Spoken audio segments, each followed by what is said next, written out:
संसार के कण कण में बसने वाले देवों के देव महादेव की महिमा निराली है। यदि आज सोमवार के पावन दिन यह कथा आप तक पहुंची है तो इसे साधारण बात न समझे। यह भोलेनाथ की ही इच्छा है कि आज आप उनकी दिव्य गाथा को श्रवण करें। भगवान शिव तो अत्यंत दयालु हैं, जो केवल एक लोटा जल और सच्ची पुकार से ही अपने भक्तों के सारे कष्ट हर लेते हैं।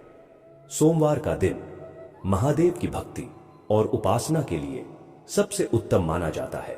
शास्त्रों में बताया गया है कि जो भक्त आज के दिन श्रद्धा के साथ शिव जी का स्मरण करता है, उसके जीवन में शांति, सुख और संतोष का वास होता है। महादेव हमें सिखाते हैं कि कठिन से कठिन समय में भी अपने मन को शांत और स्थिर कैसे रखा जाए। उनकी भक्ति हमें हर डर और चिंता से मुक्ति दिलाती है। सोमवार का दिन केवल व्रत का ही नहीं, बल्कि अपने भीतर की बुराइयों को त्याग कर अच्छाई के मार्ग पर चलने का दिन है। इस दिन शिव जी की कथा सुनने से मन का भारीपन दूर होता है और जीवन में सकारात्मकता आती है। जो भक्त सच्चे मन से भगवान शिव का ध्यान करता है, उसके अटके हुए काम बनने लगते हैं और उसे हर कार्य में सफलता मिलती है। शास्त्रों के अनुसार सोमवार को शिवलिंग पर जल या दूध अर्पित करना, बेलपत्र चढ़ाना और असहाय लोगों की मदद करना बहुत पुण्य का काम है। भोले भंडारी बहुत भोले हैं। वे आपकी छोटी सी सेवा से भी प्रसन्न होकर आपके घर परिवार पर अपनी कृपा बरसाते हैं। आप सभी से निवेदन है कि इस पावन कथा को बहुत ही शांत और शुद्ध मन से पूरा सुने। भगवान की कथा को बीच में छोड़ना उचित नहीं होता, इसीलिए पूरी एकाग्रता के साथ शिव चर्चा का आनंद लें। कथा सुनने के बाद इसे अपने मित्रों और परिवार के साथ भी साझा करें, ताकि वे भी शिव कृपा के भागी बन सके। कमेंट बॉक्स में जय भोलेनाथ या हर हर महादेव लिखकर अपनी श्रद्धा प्रकट करें। देवों के देव महादेव हम सभी का कल्याण करें और हमारे जीवन को खुशियों से भर दे। हर हर महादेव। गंगा के पावन तट से कुछ ही दूरी पर हरियाली से लदी एक छोटी सी बस्ती थी, जिसका नाम था शिवापुर। यह बस्ती अपनी शांति और सरल जीवन के लिए जानी जाती थी। यहां के लोग सूरज उगने से पहले उठ जाते, गंगा में स्नान करते और भगवान शिव की आराधना में लीन हो जाते। घर घर में शिवलिंग स्थापित थे और सोमवार का दिन विशेष रूप से पवित्र माना जाता था। बस्ती के बीचों बीच एक पुराना पीपल का पेड़ था, जिसके नीचे गांव के बुजुर्ग शाम को इकट्ठा होकर धार्मिक चर्चाएं किया करते थे। इसी शांत और पवित्र वातावरण के बीच एक ऐसा घर था जो बाहर से देखने में भले ही साधारण लगता था, लेकिन उसकी दीवारों के भीतर एक ऐसा द्वंद्व चल रहा था जो शांत जल में छुपे भंवर के समान था। इस घर के मुखिया का नाम था धनंजय। धनंजय गांव के एक प्रतिष्ठित जमींदार थे। उनके पूर्वजों की जमीन जायदाद बहुत थी और वे अपने सुख सुविधा के जीवन के लिए जाने जाते थे। धनंजय स्वभाव से बेहद भावुक और दिल के कच्चे थे, लेकिन उनकी सबसे बड़ी कमजोरी थी उनकी दूसरी पत्नी लावणी। लावणी अपनी युवावस्था और तीखे नए नक्श के कारण पूरे इलाके में मशहूर थी। उसकी बातों में एक अजीब सी कशिश और चाल ढाल में एक नखरा था, जिसका असर धनंजय पर गहराई से हुआ। वे उसकी हर बात मानते, उसकी हर इच्छा पूरी करते और उसे हर उस चीज से दूर रखते जिससे उसे जरा भी ठेस पहुंचे। लावणी के लिए उनका यह मोह धीरे धीरे अंधापन बन गया था। इसी घर की दूसरी ओर मुख्य पात्र थी धनंजय की पहली पत्नी गौरी। गौरी का नाम उसके स्वभाव की तरह ही था, गोरे रंग की, जिस पर मां गौरी की तरह एक अलौकिक शांति और सौम्यता विराजमान थी। वह धनंजय के साथ उनके सुख दुख के दिनों से जुड़ी थी। जब घर में धन की कमी थी, तब उसने अपने आभूषण तक बेचे थे, खेतों में काम किया था और हर मुश्किल में धनंजय के साथ कंधे से कंधा मिलाकर खड़ी रही थी। उसकी सास ससुर की सेवा में उसने कोई कसर नहीं छोड़ी और पूरे घर को एक सूत्र में पिरोए रखा था। लावणी के आने के बाद उसकी यही निष्ठा और समर्पण उसकी सबसे बड़ी विडंबना बन गई। वह जितनी पवित्र और निस्वार्थ थी, लावणी के सामने वह उतनी ही फीकी और साधारण लगने लगी थी। लावणी के आने के बाद घर का माहौल धीरे धीरे बदलने लगा। पहले तो वह गौरी के प्रति बाहर से सम्मान दिखाती थी, लेकिन धीरे धीरे उसका असली रंग सामने आने लगा। वह जानती थी कि धनंजय उस पर कितना आसक्त है और उसने इस आसक्ति का भरपूर फायदा उठाना शुरू कर दिया। गौरी अब घर की मुख्य पत्नी होते हुए भी एक परछाई बनकर रह गई थी। खाने की मेज पर उसके लिए कोई खास जगह नहीं थी। अगर कोई विशेष व्यंजन बनता तो पहले लावणी की थाली सजती, फिर धनंजय की, और उसके बाद जो बचता वह गौरी के हिस्से आता। नए वस्त्र आते तो लावणी के लिए रेशमी साड़ियां होती, गौरी के लिए साधारण सूती। गहनों की बात तो दूर, उसके पुराने गहने भी धीरे धीरे लावणी की मांग में जड़ दिए गए। गौरी ने इस सब पर कभी कोई शिकन तक नहीं दिखाई। उसका मानना था कि पति ही उसका सर्वस्व है और पति की प्रसन्नता ही उसका धर्म है। धनंजय भी इस पक्षपात के प्रति सजग थे, लेकिन उन्होंने कभी इसे सुधारने का प्रयास नहीं किया। लावणी की चुलबुली बातें और उसका रूठना मनाना उन्हें इतना भाता था कि वे गौरी की ओर देखना ही भूल गए। वे अक्सर लावणी के कमरे में बैठे रहते, उसकी मीठी मीठी बातें सुनते और उसके संगीत का आनंद लेते। गौरी का कमरा घर के एक कोने में पड़ गया था, जहां वह अपना समय पूजा पाठ और घर के कामों में बिताती थी। वह कभी लावणी से ईर्ष्या नहीं करती थी, बल्कि उसे अपनी छोटी बहन की तरह मानती थी। जब लावणी बीमार पड़ती तो गौरी ही उसकी दवा दारू और सेवा में जुट जाती। जब लावणी को कोई काम नहीं आता तो गौरी ही चुपके से उसके कपड़े इस्त्री कर देती या उसके गहने साफ कर देती। वह यह सब इस उम्मीद में नहीं करती थी कि उसे कुछ मिलेगा, बल्कि इसलिए करती थी क्योंकि उसे यही उसका धर्म लगता था, पत्नी और ज्येष्ठा का धर्म। लेकिन लावणी के मन में यह सब देखकर एक अलग ही आग जल रही थी। वह गौरी की इस विनम्रता और त्याग को अपनी कमजोरी समझती थी। उसे लगता था कि गौरी यह सब दिखावा कर रही है ताकि लोगों की नजरों में वह भली बनी रहे और लावणी को कुटिल ठहराया जाए। उसकी ईर्ष्या और बढ़ गई जब उसने देखा कि गांव की बुजुर्ग महिलाएं और यहां तक कि घर के नौकर चाकर भी गौरी के स्वभाव का सम्मान करते थे। वे गौरी के पास जाकर सलाह लेते, उससे अपने दुख सुख बांटते।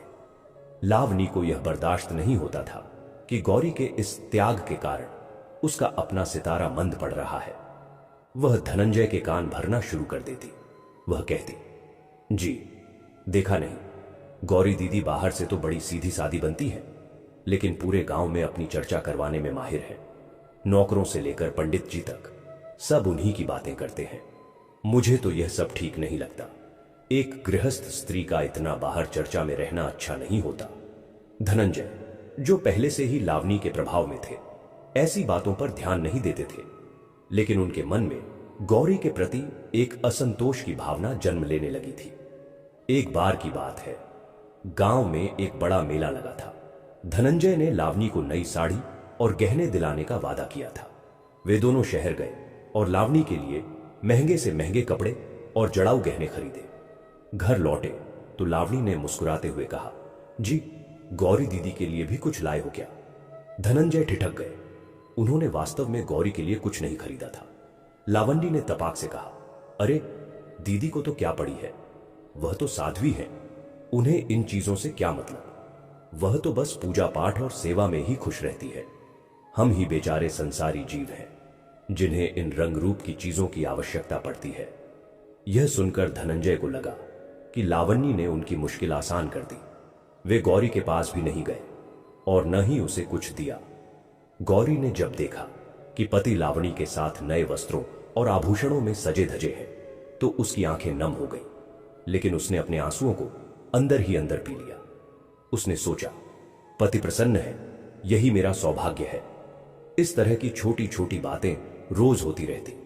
गौरी का त्याग और धनंजय का पक्षपात, यह एक ऐसा चक्र बन गया था जिससे निकलने की गौरी ने कभी कोशिश ही नहीं की। वह अपने कमरे में बैठकर भगवान शिव से प्रार्थना करती, हे महादेव, आप ही मेरे सब कुछ हैं, आप ही मेरे पति हैं, आप ही मेरे पिता हैं, आप ही मेरे पुत्र हैं। मेरे पति को सुख दीजिए, उनके मन में किसी बात की कमी न रहे। मेरी सौतन को स्वस्थ और प्रसन्न रखिए। मुझे बस आपके चरणों की शरण चाहिए। उसकी यह निष्कपट भक्ति और त्यागपूर्ण प्रेम ही उसकी ताकत थी। वह जानती थी कि बाहरी सुख सुविधाएं क्षणभंगुर हैं और सच्चा सुख तो आत्मिक शांति में है। वह इसी शांति को पाने के लिए अपने दुखों को सहन करती रही, बिना किसी से कोई शिकायत किए। एक दिन गांव में एक बहुत बड़ी विपत्ता आई। भयंकर आंधी तूफान ने कई घरों की छतें उड़ा दी, फसलें तबाह हो गई। धनंजय के घर की भी बुरी हालत हो गई। आंगन में बरगद की एक बड़ी शाखा टूटकर गिरी, जिससे घर के एक हिस्से को नुकसान पहुंचा। सबसे बड़ी त्रासदी यह थी कि उसी दिन से धनंजय को एक अजीब बीमारी ने घेर लिया। उन्हें तेज बुखार आया और शरीर में इतनी कमजोरी हो गई कि वे बिस्तर से उठ नहीं पाते थे। लावणी ने पहले तो बहुत सेवा की, लेकिन कुछ ही दिनों में वह ऊब गई। धनंजय की बीमारी लंबी खिंच गई और वह दवा दारू पर बहुत खर्च होने लगा।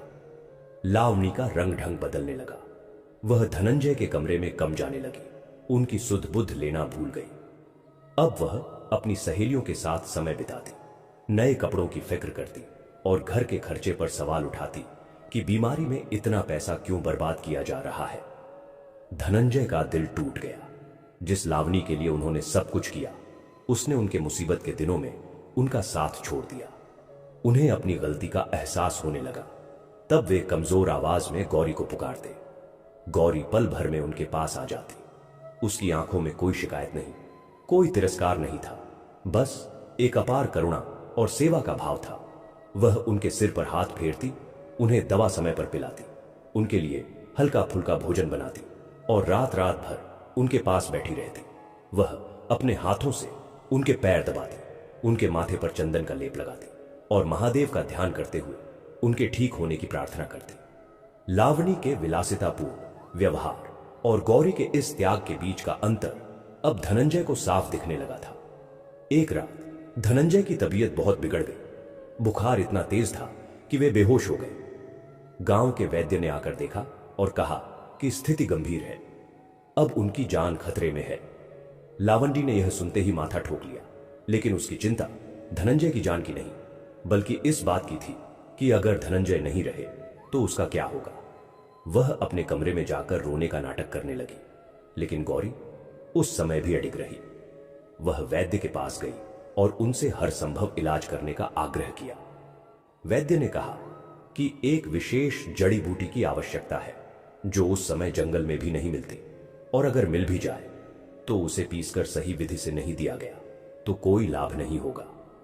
गौरी ने हार नहीं मानी। उसने भगवान शिव से प्रार्थना की, हे महादेव, आप भोले हैं, भक्तों के दुख हरने वाले हैं, आप मेरे पति को बचाइए। उनके बिना यह घर सूना हो जाएगा। आप ही सब कुछ हैं, मैं आपकी शरण में हूं। उसकी प्रार्थना सुनकर लगा कि जैसे स्वयं भगवान शिव ने उसे सुन लिया। अगले ही पल गांव के एक बुजुर्ग जो जड़ी बूटियों के झाता थे, उनके घर आए। उनके पास वही दुर्लभ जड़ी बूटी थी जिसकी जरूरत थी।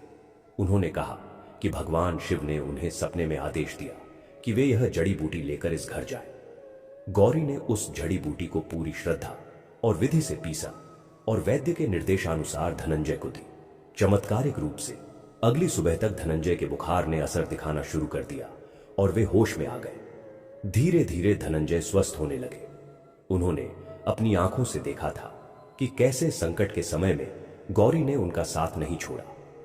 उनकी आंखों के सामने वह तमाशा था कि जिस लावणी के लिए उन्होंने दुनिया ठुकरा दी, उसने उन्हें उनके सबसे बुरे वक्त में अकेला छोड़ दिया। उनके मन में गौरी के प्रति गहरा सम्मान और कृतज्ञता जागी और लावणी के प्रति एक गहरी निराशा। अब वे गौरी से बात करने लगे, उसकी बातें ध्यान से सुनने लगे। उन्होंने पहली बार महसूस किया कि सच्चा प्रेम और त्याग क्या होता है। उन्होंने गौरी से कहा, गौरी, मैंने तुम्हारे साथ बहुत बुरा किया। मैं अंधा हो गया था, तुमने मेरा साथ नहीं छोड़ा। मैं तुम्हारा कर्ज कभी नहीं उतार सकता। लेकिन गौरी ने उन्हें ऐसा नहीं कहने दिया। उसने विनम्रता से कहा, आप मेरे पति हैं, मेरे देवता हैं, सेवा करना मेरा धर्म है, इसमें कोई एहसान नहीं। आपके स्वस्थ होने से बड़ा मेरे लिए और क्या सुख हो सकता है। गौरी के इन शब्दों ने धनंजय के दिल को और भी पश्चाताप से भर दिया।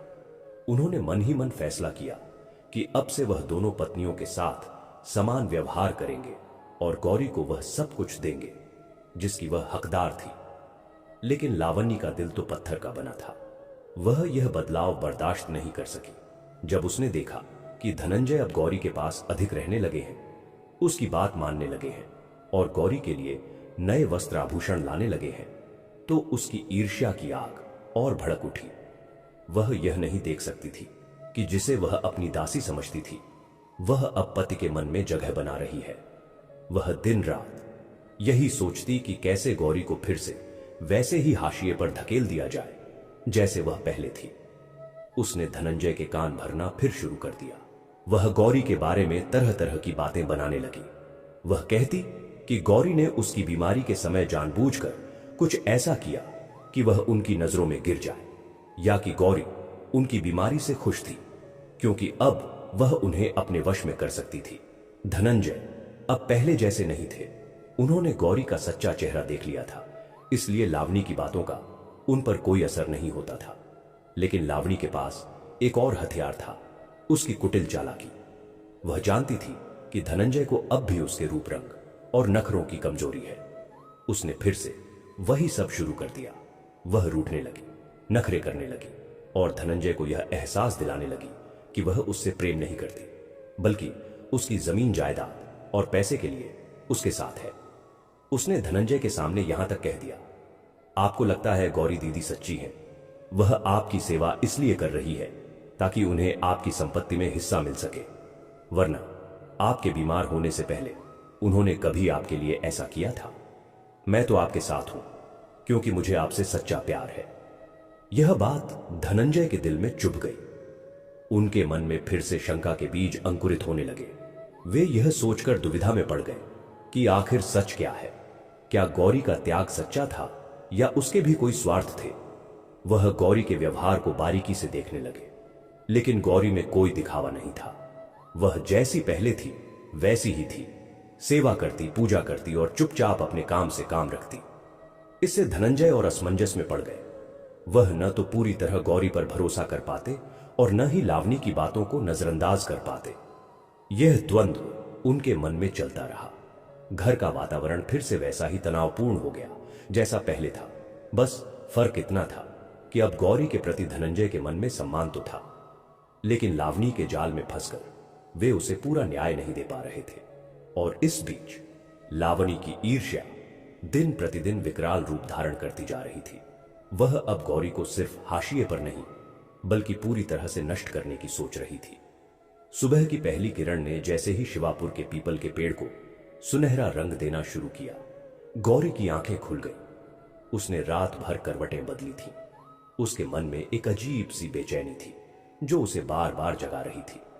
पिछले कुछ दिनों का तनाव, पति के मन में फिर से पनप रही शंकाएं और लावनी की बढ़ती चुभने वाली बातें, यह सब उसे अंदर ही अंदर कचोट रहा था।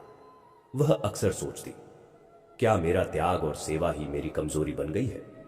क्या मुझे भी लावण्य की तरह मांगने और दिखावा करने की कला आनी चाहिए थी? लेकिन अगले ही पल वह खुद को डांट देती, नहीं, मेरा धर्म तो यही है। महादेव ही मेरे साक्षी हैं, उन्हीं के चरणों में मुझे शांति मिलेगी। उस दिन सोमवार था। सोमवार का दिन उसके लिए हमेशा से विशेष रहा था, लेकिन आज वह कुछ अलग करना चाहती थी। वह जानती थी कि बाहरी सुखों की चाहत और पति के मन में अपनी जगह बनाने की कोशिशों ने उसे कहीं की नहीं रखा। असली सुख तो उसकी आत्मा की शांति में था, और वह शांति केवल भगवान शिव के स्मरण में मिल सकती थी। उसने मन ही मन ठान लिया कि आज से वह कोई ऐसा कठोर व्रत लेगी जो उसे पूरी तरह से महादेव को समर्पित कर देगा। वह न केवल अन्न जल का त्याग करेगी बल्कि अपने वाणी का भी त्याग कर देगी। उसने मौन साधना का संकल्प लेने का निश्चय किया, एक ऐसा व्रत जहां वह न बोलेगी, न किसी की बात का उत्तर देगी और न ही किसी से कोई प्रार्थना करेगी सिवाय अपने आराध्य महादेव के। सुबह स्नान के बाद उसने साफ सफेद साड़ी पहनी, जैसे कोई दुल्हन अपने वर से मिलने की तैयारी करती है। उसने अपने माथे पर लाल चंदन का तिलक लगाया और गले में रुद्राक्ष की माला पहनी। उसने अपने कमरे के एक कोने में, जहां उसने स्वयं हाथों से एक छोटा सा शिवलिंग स्थापित किया था, वहां जाकर धूप दीप जलाया। उस शिवलिंग पर उसने बेलपत्र, भांग और धतूरा अर्पित किया। उसकी आंखों से अश्रुधारा बहने लगी। ये आंसू दुख के नहीं बल्कि उस आत्मसमर्पण के थे जो वह महादेव के चरणों में कर रही थी।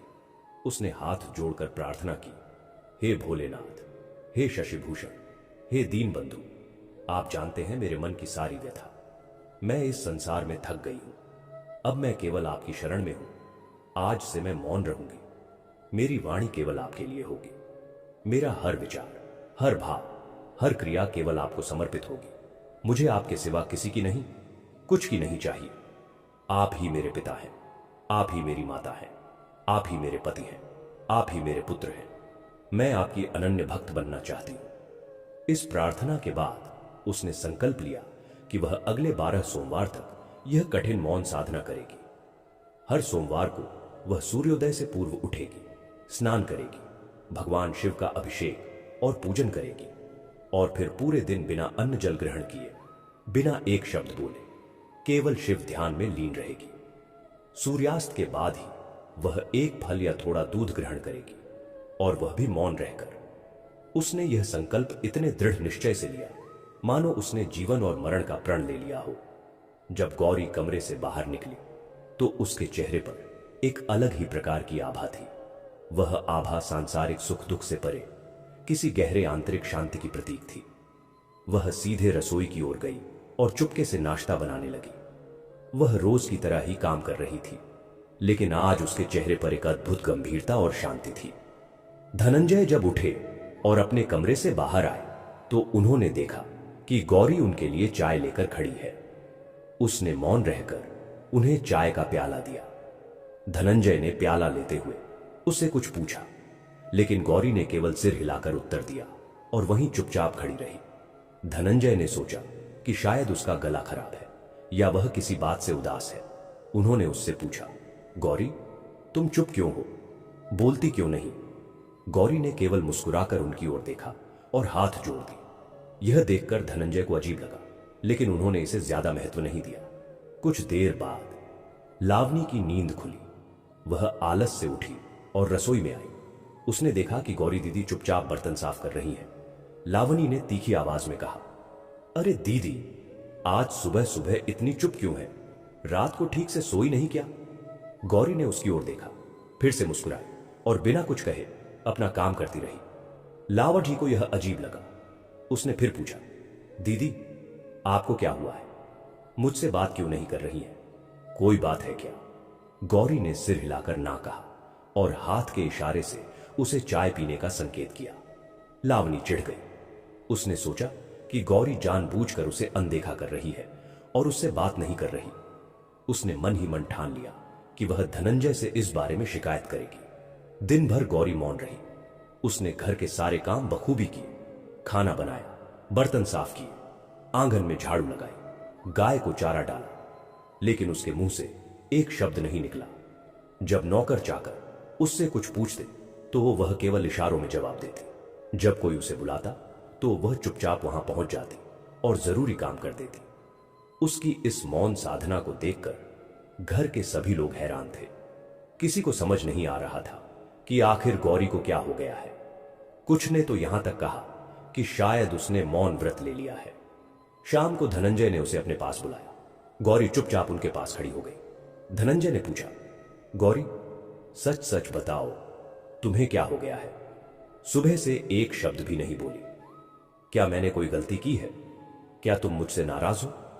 गौरी ने सिर हिलाकर ना कहा। उसकी आंखों में पति के प्रति अपार प्रेम और सम्मान था।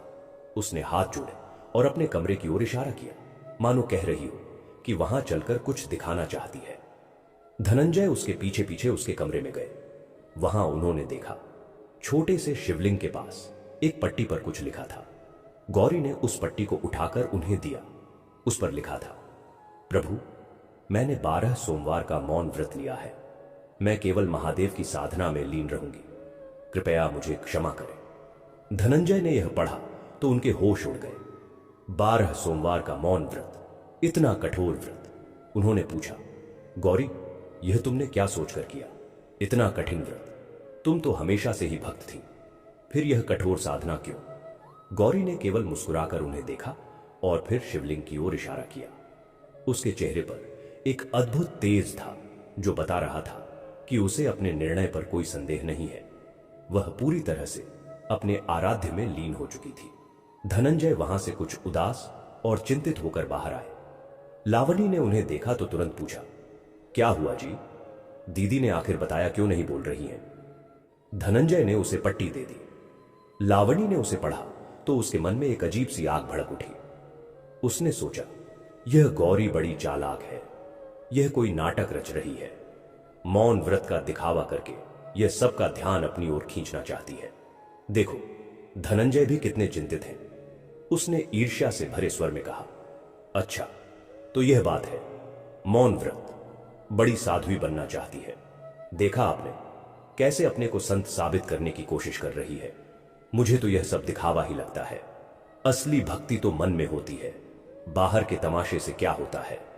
धनंजय ने उसे चुप रहने का इशारा किया, लेकिन लावनी की बातों ने उनके मन में फिर से एक शंका का बीज बो दिया। लेकिन गौरी को इन सब से कोई मतलब नहीं था। उसकी साधना शुरू हो चुकी थी।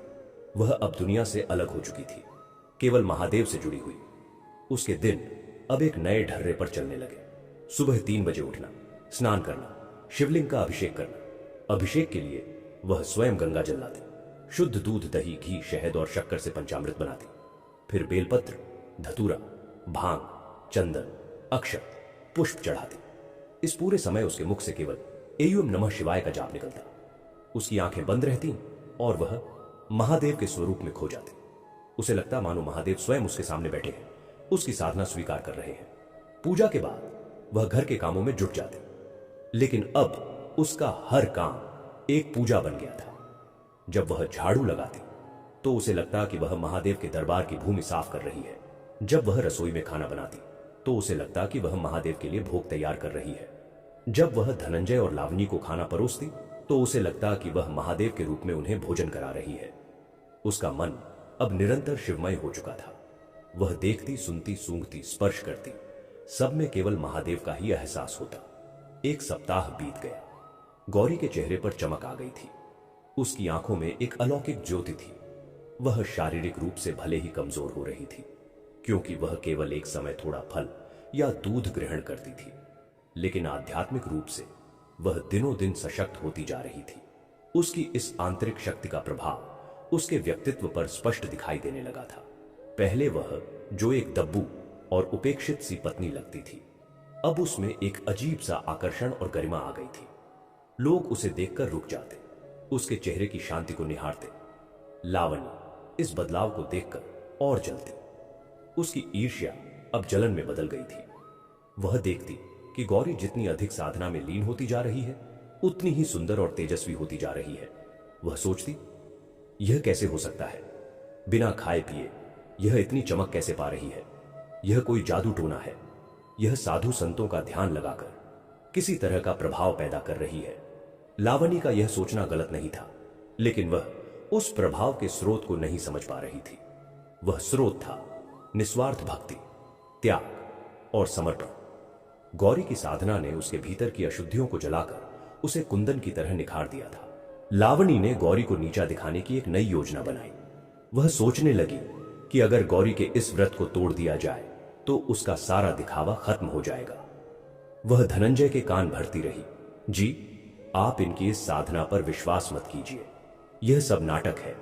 असल में यह हम दोनों को तंग करने के लिए ऐसा कर रही है। और देखिए, यह इतनी चमक कैसे रही है? इनके पास कोई गुप्त शक्तियां तो नहीं आ गई है? कहीं यह किसी तांत्रिक प्रयोग में तो नहीं लगी है? धनंजय ने उसे डांटा, बस करो लावनी, गौरी पवित्र आत्मा है, उसके मन में कोई छल नहीं, तुम उसके बारे में ऐसा मत सोचो। लेकिन लावनी की बातों ने उनके मन में एक कीड़ा की तरह जगह बना ली थी। दूसरे सोमवार को गौरी की साधना और भी गहरी हो गई। उसने उस दिन जल का भी त्याग कर दिया। वह केवल शिवलिंग पर जल चढ़ाती, लेकिन खुद एक बूंद भी पानी नहीं पीती। सूरज की तपिश और भूख प्यास से उसका शरीर कांपने लगता, लेकिन उसकी आत्मा अडिग रहती। वह ध्यान में बैठती तो उसे लगता जैसे उसके शरीर से कोई और ही शक्ति काम कर रही है। उसे लगता महादेव ने उसकी साधना स्वीकार कर ली है और उसे आशीर्वाद दे रहे हैं। उसके ध्यान में कभी कभी उसे एक नीली आभा दिखाई देती, जिसमें एक आकृति उभरती, त्रिशूल धारण किए, चंद्रशेखर, गंगाधर। वह उस आकृति में खो जाती और समय का पता ही नहीं चलता। लावंडी की बेचैनी दिन ब दिन बढ़ती जा रही थी। वह गौरी की इस साधना को अपनी हार मान रही थी। वह सोचती, अगर यह सच में भक्त बन गई और धनंजय की नजरों में चढ़ गई तो मेरा क्या होगा? मैं तो यहां की हवा हो जाऊंगी। उसने अपनी सहेलियों से सलाह ली। किसी ने कहा, तू क्यों परेशान होती है? अगर यह साधना कर रही है तो इसकी साधना में विघ्न डाल दे। व्रत टूट जाएगा तो इसकी भक्ति भी टूट जाएगी। यह सुनकर लावण्य के मन में एक कुटिल विचार आया। उसने सोचा कि क्यों ना गौरी की पूजा में ही कोई ऐसी चीज मिला दी जाए जिससे उसकी पूजा अपवित्र हो जाए और उसका व्रत भंग हो जाए। लेकिन वह जानती थी कि गौरी अपनी पूजा सामग्री बहुत सावधानी से रखती है, उस तक पहुंचना आसान नहीं होगा। तीसरे सोमवार का दिन था। गौरी सुबह सुबह गंगा स्नान के लिए निकली।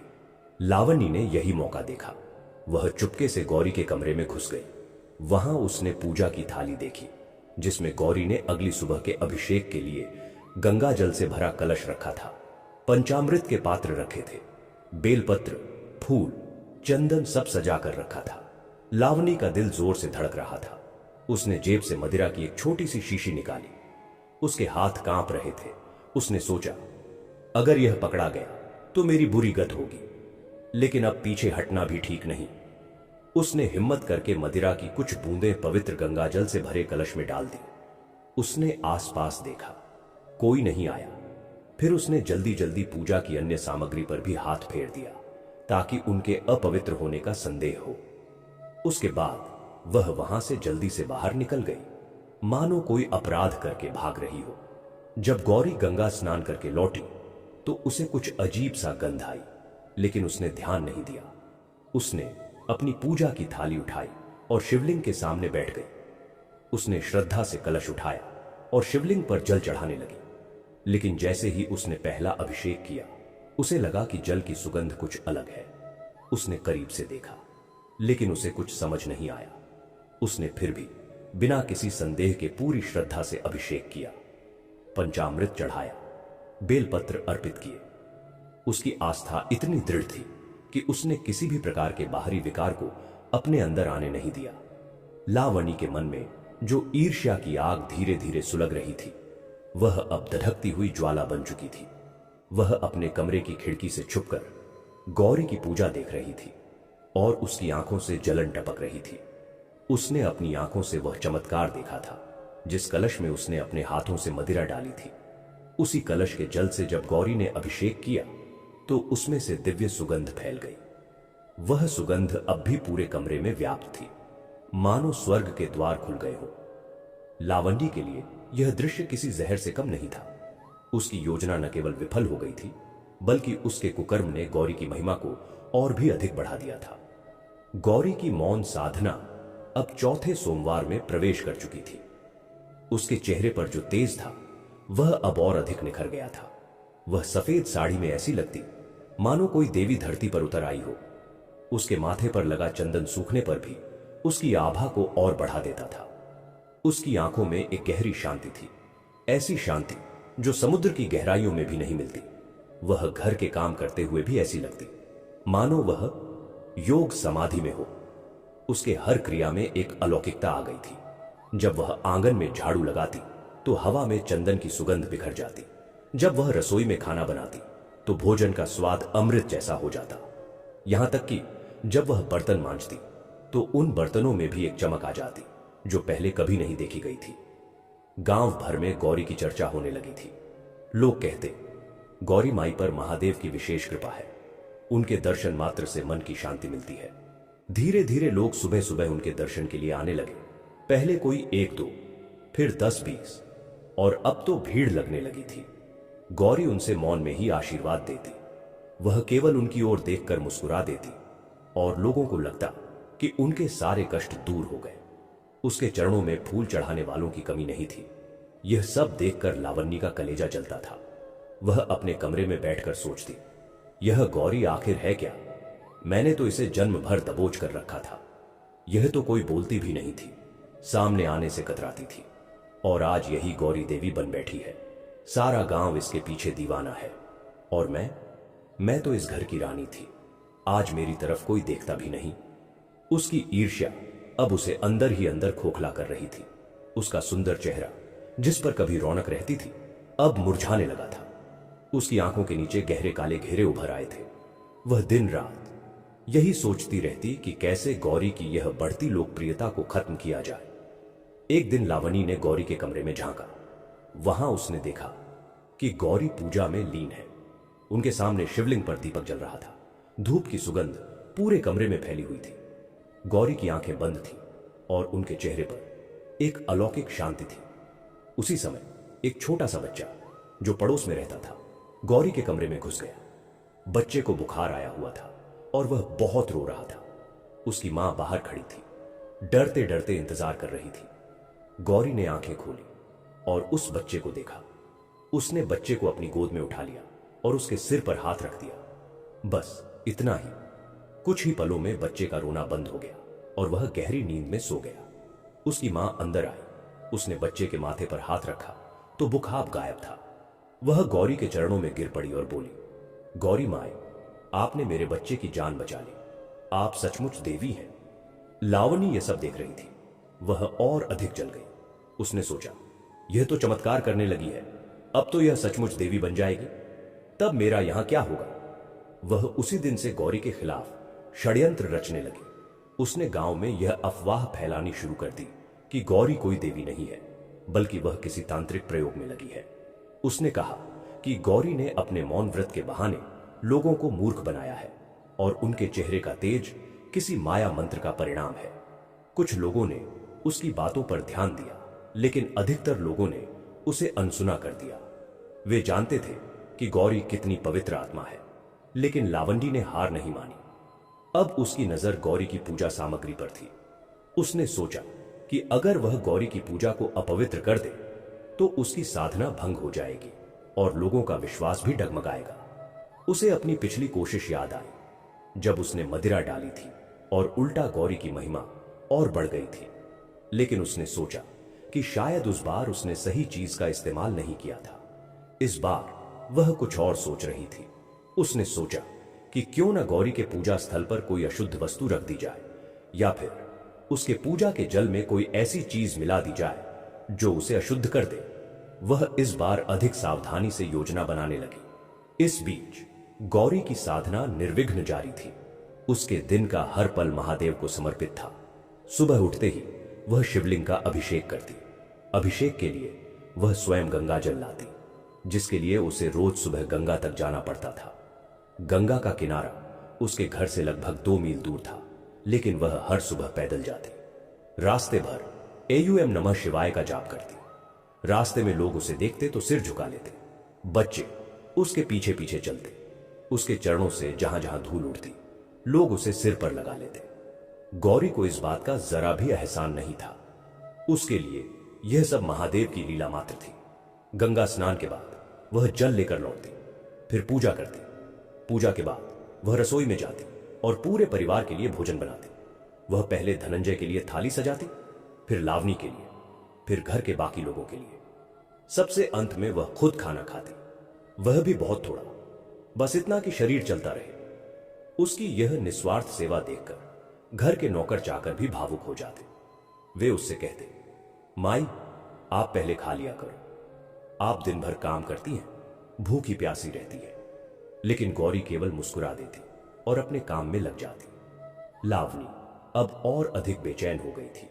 उसने देखा कि धनंजय भी धीरे धीरे बदल रहे हैं। वे अक्सर गौरी के कमरे के बाहर से गुजरते और उसकी पूजा की ओर देखते। वे गौरी से बात करना चाहते थे, लेकिन गौरी के मौन व्रत के कारण बात नहीं कर पाते थे। फिर भी वे उसकी ओर देखकर ही संतोष कर लेते। एक दिन उन्होंने गौरी के लिए एक बहुत सुंदर लाल रेशमी साड़ी मंगवाई। उसे देखकर लावणी की आंखें जल उठी। वह बोली, जी, यह साड़ी मेरे लिए है ना? धनंजय ने शांति से उत्तर दिया, नहीं लावणी, यह गौरी के लिए है। उसने इतने दिनों तक कठोर साधना की है, उसे कुछ तो मिलना चाहिए। लावणी के मुंह से कोई जवाब नहीं निकला, लेकिन उसके दिल में ज्वालामुखी फट पड़ा। उस रात लावणी सो नहीं पाई। वह करवटें बदलती रही और गौरी को नीचा दिखाने की योजनाएं बनाती रही। उसने सोचा कि अगर गौरी की इस मौन साधना को ही तोड़ दिया जाए तो उसकी सारी महिमा समाप्त हो जाएगी। लेकिन गौरी इतनी दृढ़ थी कि उसे तोड़ना आसान नहीं था। उसे कैसे तोड़ा जाए? लावणी ने सोचा कि अगर उसे गुस्सा दिलाया जाए या उसे किसी बात पर प्रतिक्रिया देने के लिए विवश किया जाए तो शायद उसका मौन टूट जाए। उसने अगले दिन से यही प्रयोग शुरू किया। सुबह जब गौरी रसोई में खाना बना रही थी, लावणी वहां गई और बोली, अरे दीदी, आज खाने में नमक कम है। क्या तुम्हें अब खाना बनाना भी नहीं आता? इतनी बड़ी साध्वनी बन गई हो तो खाना तो ठीक से बनाओ। गौरी ने उसकी ओर देखा, मुस्कुराई और नमक का कटोरा उसकी तरफ बढ़ा दिया, मानो कह रही हो, तुम डाल लो जितना चाहो। लावणी को और गुस्सा आया। उसने कटोरा पकड़ा और जोर से मेज पर पटक दिया, जिससे नमक इधर उधर बिखर गया। गौरी ने फिर भी कुछ नहीं कहा। वह झाड़ू लेकर बिखरे नमक को साफ करने लगी। उसके चेहरे पर जरा भी गुस्सा नहीं था, बल्कि करुणा थी। लावणी की इस दशा पर करुणा। लावणी ने सोचा कि शायद उसे और तीखा होना होगा। दोपहर को जब गौरी आंगन में बैठकर आराम कर रही थी, लावणी वहां गई और बोली, दीदी, तुम तो बड़ी भक्त हो। बताओ ना, तुम्हें महादेव कैसे दिखते हैं? क्या वह सच में तुम्हारे पास आते हैं, या फिर तुम यह सब बहाना बना रही हो ताकि लोग तुम्हें देवी समझे? गौरी ने केवल आंखें बंद कर ली और अपने ध्यान में लीन हो गई। उसने लावणी की बातों का कोई जवाब नहीं दिया।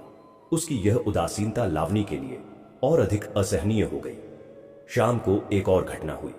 धनंजय ने गौरी के लिए कुछ मिठाइयां भेजी थी। वे मिठाइयां एक सुंदर थाल में सजी हुई थी। लावणी ने जैसे ही उन्हें देखा, उसने थाल उठाया और जोर से नीचे पटक दिया।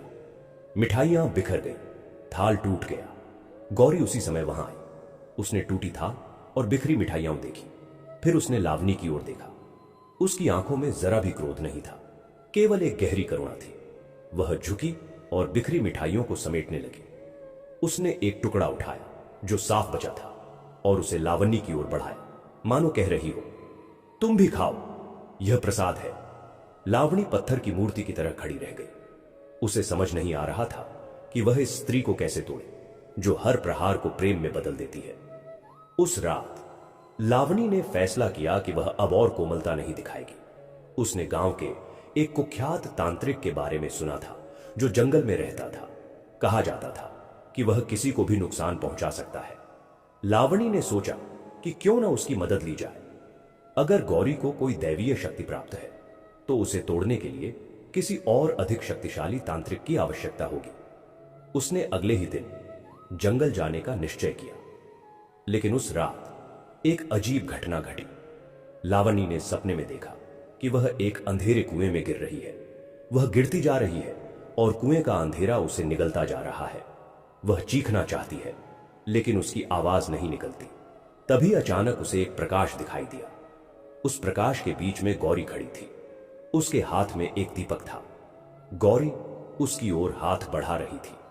लावणी ने उसका हाथ पकड़ने की कोशिश की, लेकिन तभी उसकी नींद खुल गई। वह पसीने से लथपथ थी। उसने सोचा, यह सपना क्या संकेत है? क्या गौरी सच में मेरी रक्षा करना चाहती है? नहीं नहीं, यह सब उसका जादू है। वह मुझे अपने जाल में फंसाना चाहती है। लावणी ने उस सपने को नजरअंदाज किया और अपनी कुटिल योजनाओं में और अधिक डूब गई। अगले दिन लावणी जंगल के लिए निकल पड़ी। उसने किसी को नहीं बताया कि वह कहां जा रही है। वह घने जंगल में घुस गई, जहां सूरज की रोशनी भी नहीं पहुंचती थी। वहां एक पुराना पीपल का पेड़ था, जिसके नीचे वह तांत्रिक रहता था। उस तांत्रिक का नाम था कालकेतु। वह अधेड़ उम्र का व्यक्ति था, जिसके लंबे बाल और घनी दाढ़ी थी। उसकी आंखों में एक अजीब सी चमक थी, जो देखने वालों को डरा देती थी। उसके गले में नरमुंडों की माला थी और हाथ में एक त्रिशूल था। लावणी ने डरते डरते उसके पास जाकर कहा, महाराज, मैं आपकी सहायता चाहती हूं। कालकेतु ने उसे देखा और गरजती आवाज में बोला, क्या चाहिए तुझे? लावणी ने कहा, मेरे घर में एक स्त्री है गौरी। वह बहुत दिनों से मौन साधना कर रही है। उसके चेहरे पर एक अलौकिक तेज है और लोग उसे देवी मानने लगे हैं। मैं चाहती हूं कि उसकी यह शक्ति समाप्त हो जाए, उसका यह तेज खत्म हो जाए। कालकेतु ने ठंडी हंसी हंसी और बोला, तो तू चाहती है कि मैं उसकी साधना भंग कर दूं? लावणी ने सिर हिलाया। कालकेतु ने कहा, लेकिन यह आसान नहीं होगा। अगर वह सच्ची साधना में लीन है, अगर उसका मन पवित्र है और उसकी भक्ति सच्ची है, तो उसे कोई तोड़ नहीं सकता, न मैं, न मेरे जैसा कोई तांत्रिक। लेकिन फिर भी एक उपाय है। लावणी की आंखों में चमक आ गई। उसने पूछा, क्या उपाय? बताइए महाराज। कालकेतु ने कहा, उपाय तो है। लेकिन उसके लिए तुझे कुछ करना होगा। तुझे उसकी पूजा की थाली में से कुछ लाना होगा, कोई फूल, कोई बेलपत्र या उसका इस्तेमाल किया हुआ कोई वस्त्र। उस पर मैं विशेष मंत्र साधना करूंगा जिससे उसकी शक्ति समाप्त हो जाएगी। लावण्य खुश हो गई। उसने सोचा कि यह तो बहुत आसान है, वह गौरी के कमरे से कुछ भी चुरा सकती है। उसने कालकेतु को बहुत सा धन देने का वादा किया और वापस घर लौट आई। उस रात लावण्य फिर से गौरी के कमरे में घुसी। गौरी गहरी नींद में सो रही थी। उसके चेहरे पर वही शांति थी, वही तेज था। लावण्य ने चुपके से पूजा की थाली में से एक बेलपत्र उठा लिया और एक फूल भी। वहां से निकलते समय उसने गौरी की ओर देखा। गौरी सो रही थी, लेकिन उसके होठों पर मुस्कान थी, मानो वह कोई मधुर स्वप्न देख रही हो। लावण्य को लगा जैसे गौरी उसे देख रही है, लेकिन उसने सोचा कि उसका वहम है। वह जल्दी से वहां से निकल गई। अगले दिन वह फिर जंगल गई और वे बेलपत्र और फूल कालकेतु को दे दी। कालकेतु ने एक अजीब सी चिता बनाई और उस पर वे पत्ते फूल रखकर मंत्र पढ़ने लगा। उसने काले कपड़े पहने और उसकी आंखें लाल हो गई। वह घंटों मंत्र जाप करता रहा। लावणी डरते डरते वहां बैठी देखती रही। अंत में कालकेतु ने कहा, हो गया, अब उसका तेज खत्म हो जाएगा। अब वह धीरे धीरे कमजोर होती जाएगी और एक दिन ऐसा आएगा कि वह बिस्तर से भी नहीं उठ पाएगी। लावणी खुश होकर घर लौट आई, लेकिन अगले दिन जब वह उठी तो उसने देखा कि गौरी पहले से अधिक तेजस्वी लग रही है। उसके चेहरे पर पहले से अधिक चमक थी। लावणी हैरान रह गई। वह फिर जंगल गई और कालकेतु से बोली, महाराज, आपका मंत्र तो उल्टा असर कर गया। वह पहले से अतेजस्वी हो गई है। कालकेतु ने भौहें चढ़ाई और बोला, यह असंभव है। मैंने सही मंत्र का जाप किया था, कोई और बात है। उसने कुछ देर ध्यान किया और फिर बोला, हां, अब मुझे पता चला। वह स्त्री साधारण नहीं है। उसके ऊपर किसी महाशक्ति की कृपा है। उसे कोई तांत्रिक प्रयोग नहीं हरा सकता। मैं कुछ नहीं कर सकता। लावणी निराश हो गई। उसे अब समझ में आने लगा था कि गौरी वास्तव में कोई साधारण स्त्री नहीं है। उसके पास कोई ऐसी शक्ति है जो सांसारिक शक्तियों से परे है। लेकिन फिर भी उसकी ईर्ष्या कम नहीं हुई। वह अब और अधिक कुंठित और क्रोधित हो गई। वह गौरी को देखते ही जलने लगती। जब गौरी आंगन से गुजरती, लावणी अपना मुंह फेर लेती। जब गौरी उसे खाना परोसती, लावणी वह खाना फेंक देती। वह धनंजय से भी दूर दूर रहने लगी, क्योंकि वह जानती थी कि धनंजय का मन अब गौरी की ओर झुक रहा है। वह अकेली पड़ गई थी, बिल्कुल अकेली। उसके पास न तो पति का प्रेम था, न घर का सम्मान, न ही कोई मित्र। और इस सब के लिए वह गौरी को दोषी मानती थी। उसकी ईर्ष्या अब उसे अंदर ही अंदर खा रही थी, उसे खोखला कर रही थी। इसी बीच गौरी की साधना 7वें सोमवार में प्रवेश कर चुकी थी। उसकी शारीरिक कमजोरी तो बढ़ रही थी, लेकिन आध्यात्मिक शक्ति असीमित हो गई थी। उसके चेहरे का तेज अब इतना बढ़ गया था कि उसे देखते ही आंखें चौंधिया जाती थी। वह अब और अधिक मौन हो गई थी, यहां तक कि इशारों से भी कम बात करती। वह बस अपने काम से काम रखती, पूजा करती और ध्यान में लीन रहती। उसकी यह स्थिति देखकर घर के सभी लोग दंग थे। नौकर चाकर तो उसे देवी मानने लगे थे। वे उसके चरण छूकर ही काम शुरू करते। एक दिन गांव के प्रतिष्ठित पंडित जी गौरी से मिलने आए। वे बहुत दिनों से गौरी की साधना के बारे में सुन रहे थे। उन्होंने गौरी को देखा और उनकी आंखें नम हो गईं। वे बोले, गौरी, तुमने सचमुच महादेव को पा लिया है। तुम्हारे इस तेज को देखकर लगता है कि तुम स्वयं जगदंबा का अवतार हो। गौरी ने उनके चरण छुए और मौन में ही उनका आशीर्वाद लिया। पंडित जी ने कहा, तुम्हारी यह साधना व्यर्थ नहीं जाएगी। महादेव अवश्य ही तुम पर कृपा करेंगे और जो लोग तुमसे ईर्ष्या करते हैं उनका अहंकार नष्ट होगा। यह सुनकर पास में खड़ी लावणी कांप गई। उसे लगा जैसे पंडित जी उसी की बात कर रहे हैं। उस रात लावणी ने एक और सपना देखा। इस बार उसने देखा कि वह एक बहुत बड़े मंदिर में है। मंदिर में भगवान शिव विराजमान है। उनके एक ओर माता पार्वती है और दूसरी ओर गौरी है। गौरी देवी की तरह सजी धजी है। उसके सिर पर मुकुट है, हाथों में कमल है। लावणी उनके सामने घुटनों के बल बैठी है। गौरी उसे देखकर मुस्कुरा रही है। फिर अचानक भगवान शिव की तीसरी आंख खुलती है और उसमें से एक ज्वाला निकलती है जो लावणी की ओर बढ़ती है। लावणी चीखना चाहती है, लेकिन उसकी आवाज नहीं निकलती। तभी गौरी आगे बढ़ती है और उस ज्वाला को अपने हाथों से रोक लेती है। वह ज्वाला गौरी के हाथों को छूकर शांत हो जाती है। लावणी की नींद खुल जाती है। यह सपना देखकर लावणी बहुत देर तक सोचती रही। उसे लगा जैसे कोई दैवीय शक्ति उसे संकेत दे रही है कि गौरी ही उसकी रक्षक है, उसकी शत्रु नहीं। लेकिन उसका अहंकार इतना बड़ा हो चुका था कि वह इस संकेत को समझ नहीं पाई। उसने सोचा कि यह सपना भी गौरी का कोई जादू है जो उसे डराने के लिए रचा गया है। उसने उसे नजरअंदाज कर दिया और अपनी ईर्ष्या में और अधिक डूब गई। अब लावंजी के मन में गौरी को मार डालने तक के विचार आने लगे। उसने सोचा कि अगर गौरी इस दुनिया में नहीं रहेगी तो उसकी सारी समस्याएं खत्म हो जाएंगी। उसे धनंजय का पूरा प्यार मिलेगा, घर की बागडोर मिलेगी और सारा गांव उसी का सम्मान करेगा। उसने सोचा कि कैसे गौरी को रास्ते से हटाया जाए। वह जानती थी कि गौरी रोज सुबह गंगा स्नान के लिए जाती है। रास्ते में एक संकरा पुल है जो एक गहरे नाले के ऊपर बना है। अगर वह पुल टूट जाए या गौरी उससे गिर जाए तो उसकी मृत्यु निश्चित है। उसने एक रात चुपके से उठकर उस पुल की लकड़ियों को ढीला कर दिया। उसने सोचा कि सुबह जैसे ही गौरी उस पुल पर पैर रखेगी, पुल टूट जाएगा और वह गहरे नाले में गिर जाएगी। वहां बहुत तेज बहाव है, उससे बचना असंभव है। उसने यह काम बड़ी चालाकी से किया ताकि किसी को पता न चले। फिर वह घर लौट आई और सो गई। सुबह हुई। गौरी हमेशा की तरह सूर्योदय से पहले उठी, स्नान किया और गंगा जाने के लिए निकल पड़ी। वह उस संकरे पुल के पास पहुंची। लावणी छुपकर यह सब देख रही थी। उसका दिल जोर जोर से धड़क रहा था। गौरी ने पुल पर पैर रखा, लेकिन जैसे ही उसने पहला कदम रखा, अचानक एक अद्भुत घटना घटी।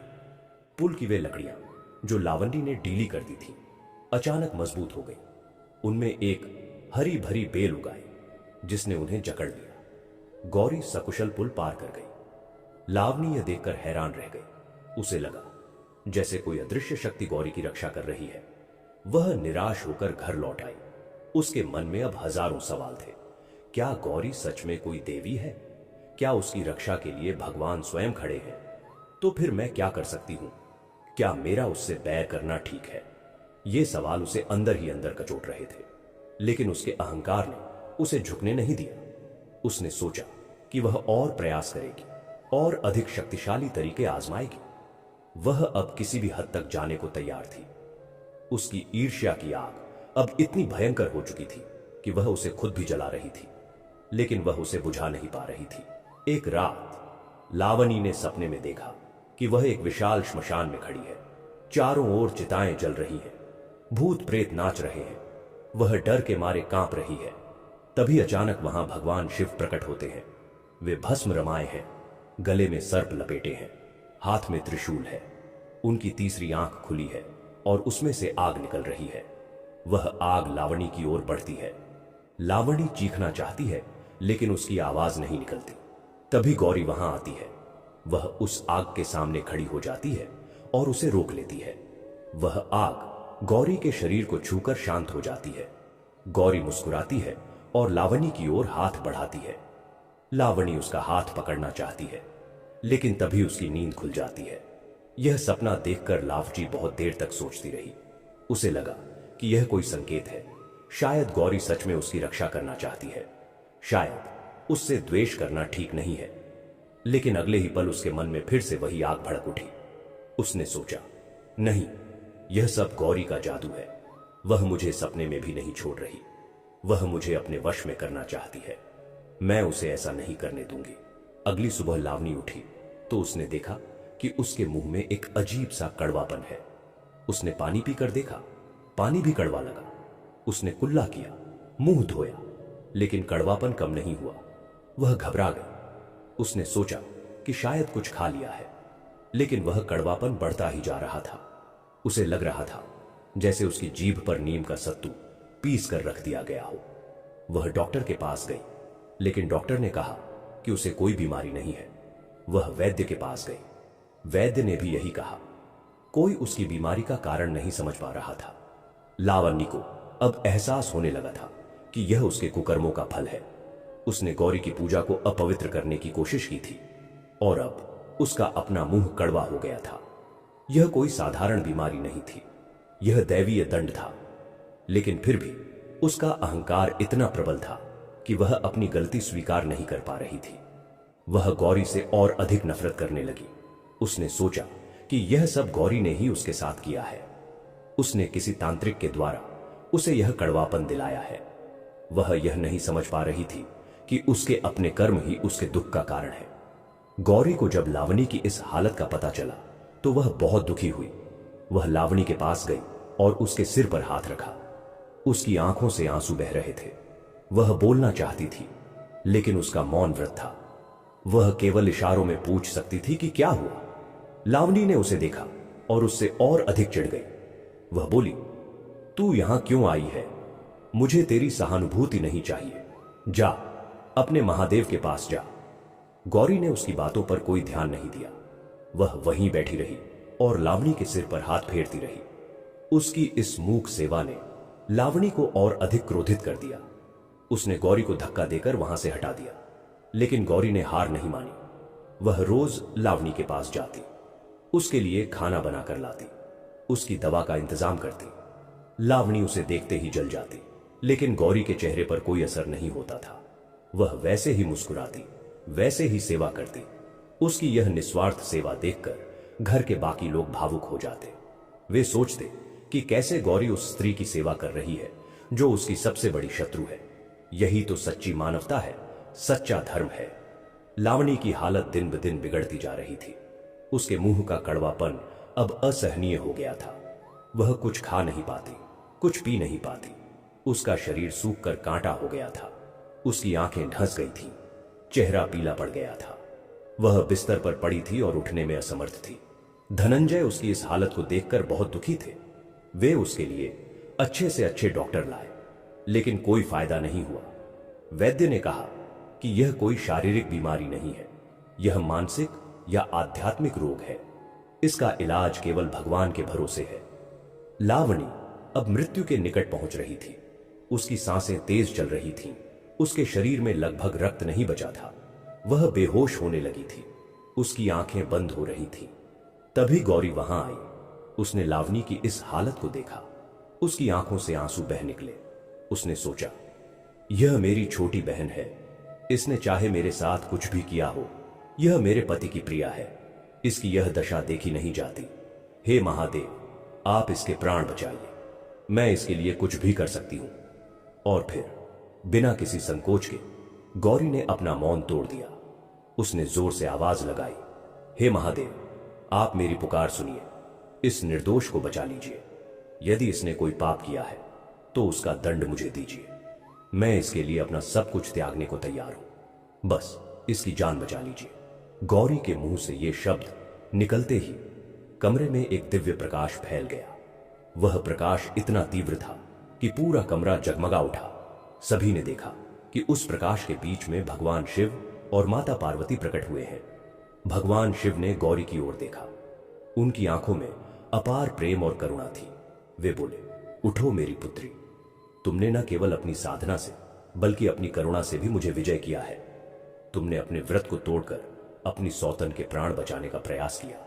यही सच्ची भक्ति है, सच्चा प्रेम है। मैं तुमसे अत्यंत प्रसन्न हूं। फिर उन्होंने लावणी की ओर देखा। उनकी दृष्टि से लावणी के सारे पाप जल गए। लावणी की आंखें खुल गईं। उसने भगवान शिव को देखा, फिर गौरी को देखा।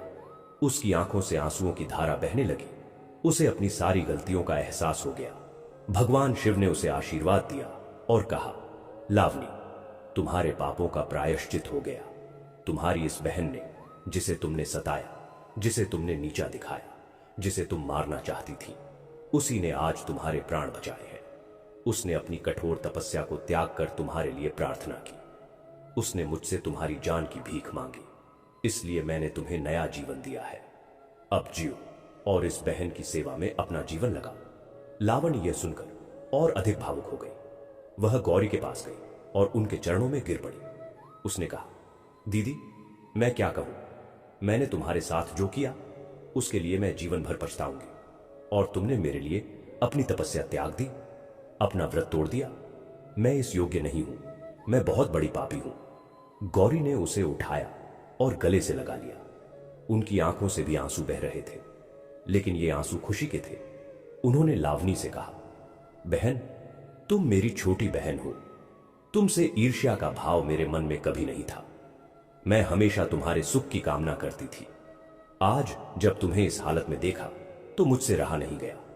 मैंने सोचा, मेरा व्रत व्यर्थ है अगर मैं अपनी बहन को मरते हुए देखती रहूं। धनंजय भी वहां आ गए थे। वह यह सब देखकर स्तब्ध थे। उन्होंने भगवान शिव के चरणों में प्रणाम किया और कहा, प्रभु, मैं भी अपनी गलती स्वीकार करता हूं। मैंने गौरी के साथ हमेशा अन्याय किया। मैं लावणी के मोह में अंधा हो गया था। मैंने कभी गौरी के त्याग को नहीं समझा। आज मुझे सब समझ में आ गया है। कृपया मुझे भी क्षमा करें।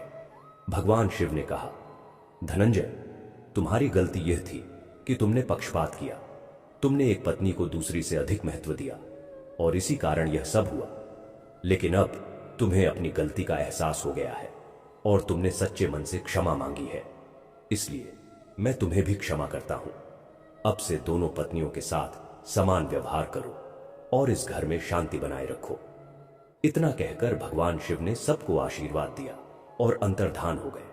उनके जाने के बाद भी उस दिव्य प्रकाश की किरणें कमरे में बिखरी रहीं और वह चमेली की सुगंध और अधिक तीव्र हो गई। लावणी अब पूरी तरह स्वस्थ हो चुकी थी। वह उठकर बैठ गई। उसने गौरी का हाथ पकड़ा और कहा, दीदी, अब से मैं तुम्हारी दासी हूं। मैं जीवन भर तुम्हारी सेवा करूंगी। मैं तुम्हारे बिना एक पल भी नहीं रह सकती। गौरी ने उसे चूमा और कहा, बहन, तुम दासी नहीं, मेरी बहन हो। हम दोनों मिलकर इस घर को स्वर्ग बनाएंगे। उस दिन के बाद से गौरी ने अपना मौन व्रत फिर से शुरू नहीं किया। उनका मानना था कि महादेव ने उनकी साधना स्वीकार कर ली है और अब उन्हें मौन रहने की आवश्यकता नहीं है। उन्होंने लावणी और धनंजय के साथ मिलकर एक नए जीवन की शुरुआत की। घर में फिर से वही पुरानी शांति लौट आई, लेकिन अब यह शांति पहले से कहीं अधिक गहरी और स्थायी थी। लावणी ने अपना पूरा जीवन बदल दिया। वह अब सुबह उठकर सबसे पहले गौरी के पास जाती, उनके साथ पूजा करती, उनके लिए खाना बनाती, उनकी सेवा करती। उसने कभी किसी से कोई शिकायत नहीं की, कभी किसी से ईर्ष्या नहीं की। वह बिल्कुल नई इंसान बन गई थी। गांव के लोग उसे देखकर हैरान होते। वे सोचते कि यह वही लावणी है जो कभी इतनी कुटिल और ईर्ष्यालु थी। लेकिन यह सच था, गौरी के प्रेम और त्याग ने उसे पूरी तरह बदल दिया था। गौरी ने अब अपनी साधना का एक नया रूप अपनाया। वह अब मौन नहीं रहती थी, लेकिन उनकी हर बात, हर क्रिया, हर भाव में महादेव का स्मरण बना रहता था। वह लोगों को उपदेश देती, उन्हें सही मार्ग दिखाती, उनके कष्ट दूर करती। उनकी ख्याति दूर दूर तक फैल गई। लोग दूर दूर से उनके दर्शन के लिए आते और उनकी एक झलक पाकर ही संतुष्ट हो जाते। धनंजय ने भी अपना जीवन बदल दिया। वह अब दोनों पत्नियों के साथ समान व्यवहार करते थे। वह गौरी के प्रति अपने किए गए अन्याय के लिए सदा पश्चाताप करते और उनकी सेवा में लगे रहते। वह उनके लिए गंगा से जल लाते, उनके लिए फल फूल लाते, उनकी हर आवश्यकता का ध्यान रखते।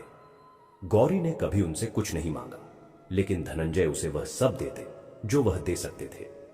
उस घटना के बाद से उस कमरे में जहां गौरी ने अपना मौन तोड़ा था और भगवान शिव प्रकट हुए थे, वहां हमेशा एक दिव्य सुगंध बनी रहती थी। लोग उस कमरे में जाकर बैठते और सुकून महसूस करते।